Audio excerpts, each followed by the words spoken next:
Hello, welcome to my YouTube channel. My name's Emily. I am a yoga instructor and today I'm going to try and shed a bit of light on what all of those words mean. Things like Hatha, Vinyasa, Ashtanga, Iyengar, all of these different types of yoga that you may or may not have come across. If you're fortunate enough to live near a big studio where they have all of these different kinds going on, you might have had a look at the timetable and thought, I have no idea what these all mean and which one I should be going to. Even more intimidating if you are a complete beginner as well.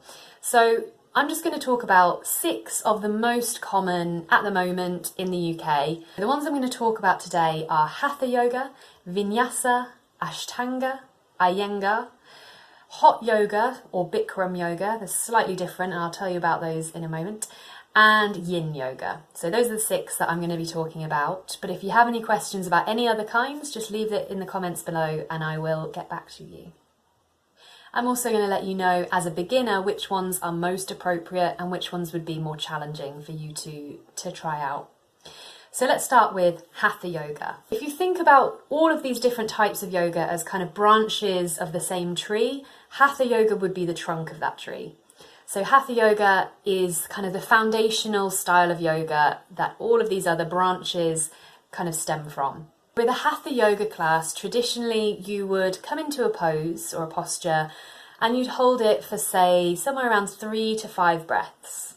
While you're in that pose, it gives the teacher an opportunity to break down exactly what all of your different body parts should be doing. For example, if you're in a Warrior One pose, the teacher will be telling you to have a bend in the front knee, to check out the placement of your back foot, to have the arms reaching up, to be aware of the shoulders, the core, and they can talk you through in detail, which is why Hatha Yoga is really good for beginners, because you get the chance to really understand what you're supposed to be doing in each pose before you move on to the next one. And then with Hatha Yoga, you would do that pose on both sides, and then you'd move on to the next one, and then the next one, and the next one. So you're unlikely to come back to the same pose twice within a class. You might do, but it's unlikely.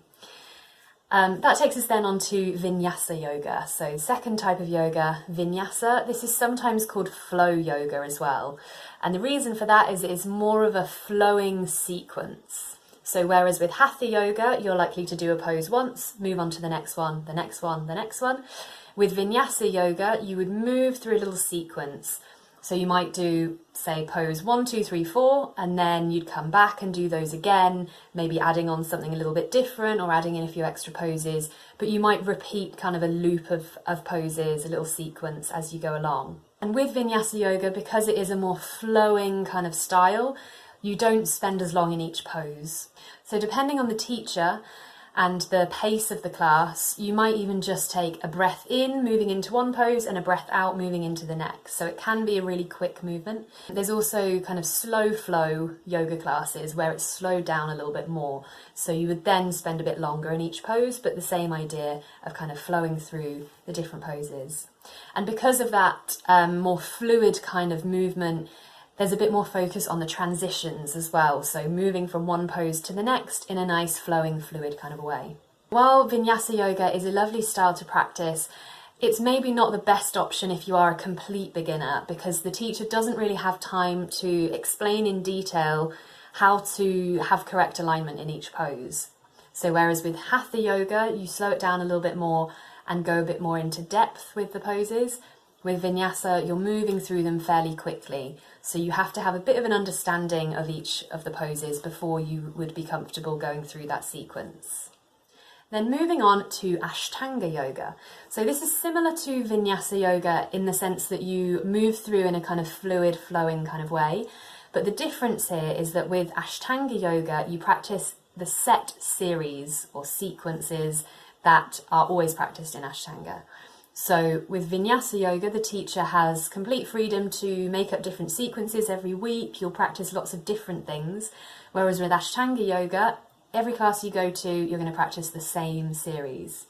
Now, of course, you have sort of a more beginner series, and then gradually you can progress onto these more advanced series, and they do get really advanced. But the beginners series, the kind of primary series as they call it, is appropriate for beginners. It's challenging though. I would recommend trying out some Hatha Yoga first, but then once you're a little bit more familiar with how to move your body and to breathe in the yogic way, Ashtanga is a nice option if you're someone who likes a bit more rigidity and structure in your practice. So once you get the hang of this kind of sequence, this series that is set and always stays the same, the nice thing about Ashtanga Yoga is you can see a kind of marked progress from when you start to when you've been practicing for a little while. Because you're practicing the same poses, you probably notice that from the first time you try it to the 10th time you try that series, there will be a huge difference and your body will be so much more strong, flexible, mobile, and everything else. Next up is Iyengar Yoga, named after the man who founded this style of yoga. Iyengar Yoga is closer to Hatha Yoga, I would say, so the first one that we talked about, in that you're going to hold the poses for longer and the teacher is going to go into a lot of depth to make sure that you are holding the pose correctly.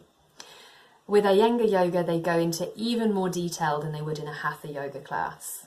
And with Iyengar, you're going to use more props, so things like yoga blocks, straps, bolsters, things like that, to access the poses in the best way for you. So in that way, Iyengar can be a really good practice for beginners or for anyone with injuries, I would say, because as long as you have a good practiced Iyengar Yoga teacher, they should be going into enough depth that they will come around to each of you and make sure that you are into the pose in the best way that you can be for your body. The kind of emphasis in Iyengar Yoga, or the thing that sets it apart from the other styles, is the precision. So with an Iyengar Yoga teacher, you're not going to get away with any kind of sloppiness or laziness or bad habits. They're going to really be quite strict on making sure that if your arm is reaching up, it's straight, and you're actively reaching up, you're not letting everything go a bit floppy. So it's a bit more strict, but it's a slow, strong practice, and you will definitely build a lot of strength very quickly practicing Iyengar Yoga. Then 5 out of 6 on this list is, well, it's 2 styles really, but I'm going to categorize them together, and it's Hot Yoga and Bikram Yoga.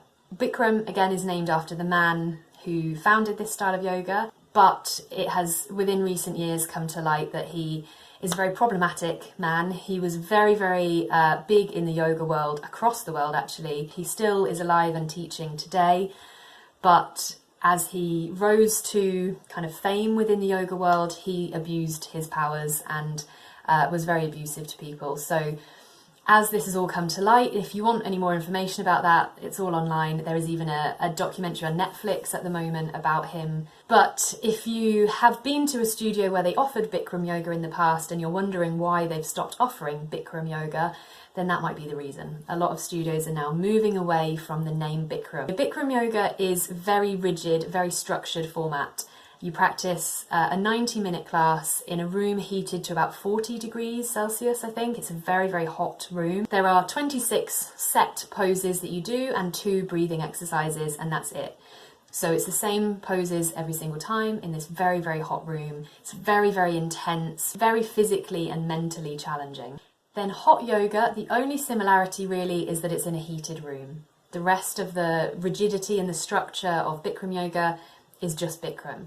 So in a hot yoga practice, it depends where you go. It could be any teacher, any sequence of poses. It tends to be the more flowing style of yoga, so a flow or vinyasa class. But it doesn't have to be 90 minutes and it doesn't have to be 40 degrees. It depends where you go, but the room will be heated to whatever temperature they advertise in their timetable. And a lot of places now are offering hot yoga, where it is quite hot, sort of say between 30 and 40 degrees, and then warm yoga as well, where it's more between 20 and 30. So that's a bit more manageable for some people. So the idea of being in a heated room is that it allows your body to open up more easily for your flexibility to improve. And then finally, Yin Yoga. So Yin is quite different from all of the others in that it's a very slow, restorative, relaxing practice. With Yin Yoga, you stay very low to the ground because each pose you come into, you're going to hold for a long time.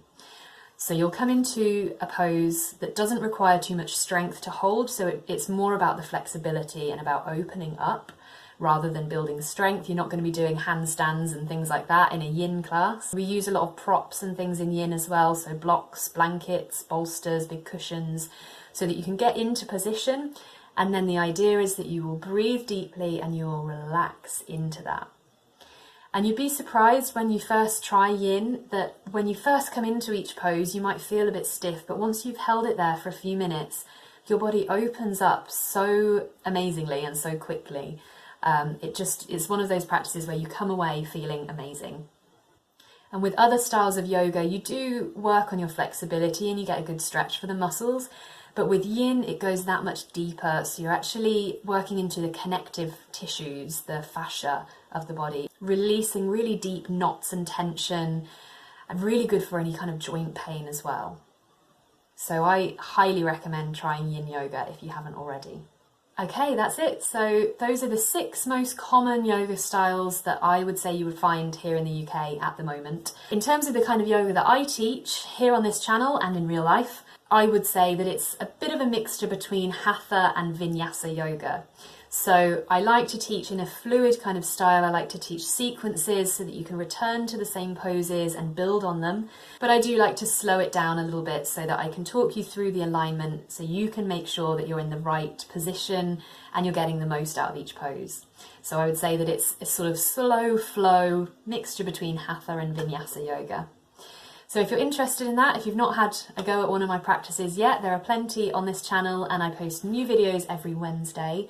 Sometimes it will be a chatty one like this, but most weeks it will be a yoga flow that you can join in with at home. If you haven't already, please click the big red subscribe button to see new videos from me every week, and I will see you on the mat very soon. Thank you.